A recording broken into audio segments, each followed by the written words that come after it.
Good morning and welcome to another virtual English lesson. I am Diana Jelihovschii. And I am Maria Johnson. Today we are going to speak about killing time or learning. Maria, what do you think about this title?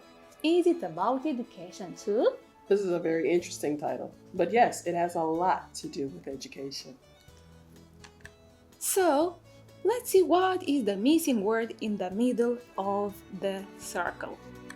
We have generation, gender, information, communication, credibility, and trade. What do you think, Maria? What is the missing word? I think the word here would be gap. You are right. Teachers have always had challenges connecting with their pupils, but the dominance of digital technology has spread that generational gap even wider. As young people have become attached to mobile digital devices, games, and social media that didn't exist when their teachers were growing up. Their generational gap is more prevalent than ever, but now teachers bridge that gap due to the trainings where they receive the right guidance with appropriate technology. Now than ever, teachers became friends with students. Professor Rose Larkin of University College London's Educate project predicted that global technology trends will quickly change every workplace. She said, teaching has its workplace, teachers have their workplace, so we need to think very quickly about how we prepare them for this. Online social media and network gaming are now such an integral part of teenage behavior that any attempt to take mobile devices out of the hands of young people is likely to widen the generation gap rather than narrow it. It is really about trying to merge that gap to have a kind of digital speak between teachers and students.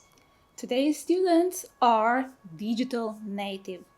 Digital literacy is vital to the school's plans going forward. However, technology will not fix the generation gap on its own. A recent study has shown that technology must be allied with good teaching practice to be effective, and that the two together can have a significantly positive impact on educational outcomes. Why are students turned off? Is the title effective? It is about the same educational gap? Are there possible answers to these questions? So we have Casey Banas. She is a journalist and education reporter. In her work, Why Are Students Turned Off?, she reported the viewpoints of Ellen Glantz, a teacher and educationalist towards school. Ellen Glantz gave an analysis of the problem. In her study, she tries to experience the situation, then finally gives the solution. Turn off? What does it mean? Literally, turned off means the opposite of having something on. If you look at the picture, you have a cell phone. Please be sure cell phones are turned off. Thank you. If you're in a room and you're in a bright room, to turn off the lights would be to switch them off, and then your room would be dark.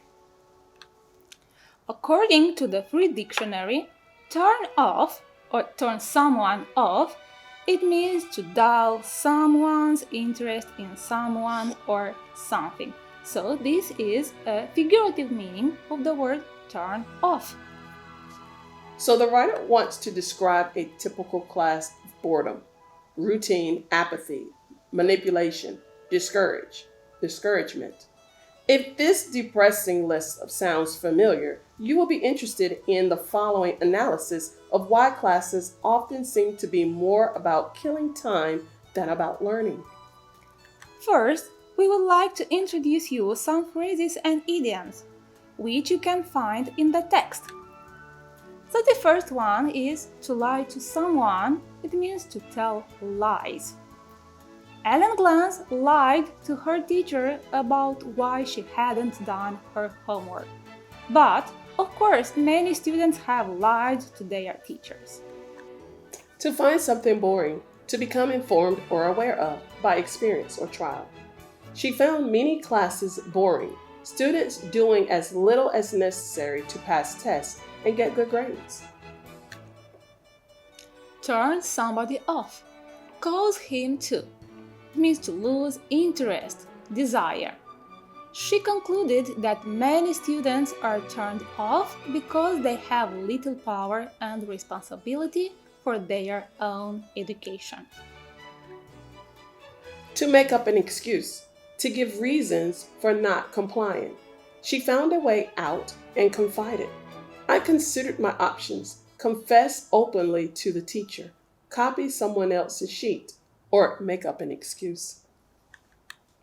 To get someone involved or to get someone involved in. It means to cause, to take part in. When I taught, Glenn recalled, my mind was going constantly, figuring out how to best present an idea, thinking about whom to call on, whom to draw out, whom to shut up, how to get students involved, how to make my point clearer, how to respond, when to be funny, when serious. To be obsessed with, to be excessively preoccupied with. Students obsessed with getting good grades to help qualify for the college of their choice believe the primary responsibility for their achievement rests with the teacher, Glenn said. To feel or know remorse about something. To feel a regret for doing something. I've encountered students who feel no remorse about cheating, but are annoyed that a teacher has confronted them on their actions. Going back to the text, Ellen Glantz was a 28-year-old high school social studies teacher who was a student for 6 months to improve her teaching by gaining a fresh perspective of her school. She found many classes boring, students doing as little as necessary to pass the test and get good grades, students using ruse to avoid assignments, and students manipulating teachers to do the work for them. She concluded that many students are turned off because they have little power and responsibility for their own education. So in the first and second paragraph, we find the funnel technique. We have students who fail to hand in homework. We have the teacher who also failed to hand in homework as a student, and the reasons why students are turned off. Students. Explaining the student's mentality. They tend to find excuses, teach well, learn well, no responsibility, spoiled by the teacher. So the teacher is convinced that the subject matter is worth knowing, but the student may not agree. Many students, Glenn said, are not convinced they need to know what teachers teach, but they believe good grades are needed to get into college. Class methods promote the feeling that students have little control over or responsibility for their own education because the agenda is the teachers. Teachers were regarded by the students, Glenn says, not as people, but as role players who dispensed information needed to pass a test. So what is new? Students' mentality. Homework is less important. Excuses, listen but not learned. Teach well is not so high as listen well. And teachers, they are viewed like tools or role players. So in this way, in the body of the text, we have the cause and the effect. The cause or the causes. Boring and passive learning. Teachers are too lenient. Subculture of using tricks to get grades. Learning materials are too academical oriented.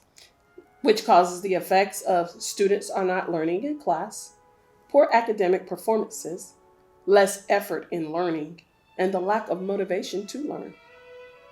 So the failure of teachers is to recognize their tremendous communication gap with some of the students. A first step towards ending this battle is to convince students that what we attempt to teach them is genuinely worth knowing, Glenn said. We must be sure of ourselves that what we are teaching is worth knowing, Diana. State the solutions. To conclude, we had Ellen Glenn's experience being a student, common students' behavior in doing homework, and the reasons of not doing homework. Interaction, curiosity, non-academic world. According to Berkeley University of California, the article Psychology, Motivation and Learning, chapter Leveraging Intrinsic Motivation. So she concluded that many students are turned off because they have little power and responsibility for their own education. What is the solution? Solution is a first step toward ending this battle is to convince students that what we attempt to teach them is genuinely worth knowing, Glenn says. We must be sure of ourselves that what we are teaching is worth knowing. Now it is grammar time. We have noun formation. What is the definition for contraction?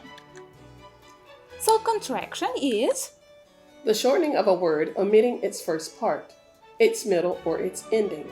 For example, telephone, phone, refrigerator, fridge. Number 2, we have deflection. Deflection is the derivation of one word from another by changing the vowel. Example, to sing, song, to freeze, frost. Conversion is the formation of a noun from another part of speech without adding any derivative elements. Example, to walk, a walk, shoulder, shoulder to shoulder. Affixation. Affixation is the forming of nouns by adding either a prefix or a suffix, or both of them to the stem of a word. For example, agreement, disagreement, meaning, meaningful. And the last one, derivation. It is the formation of one word from another word, such as conversions, affixations, and deflections are all derivations. Okay, at the end, we encourage you to dream of a school where you would like to have, with the nice smiling teachers, friendly children, and very interested and not boring classes. Goodbye. Thank you.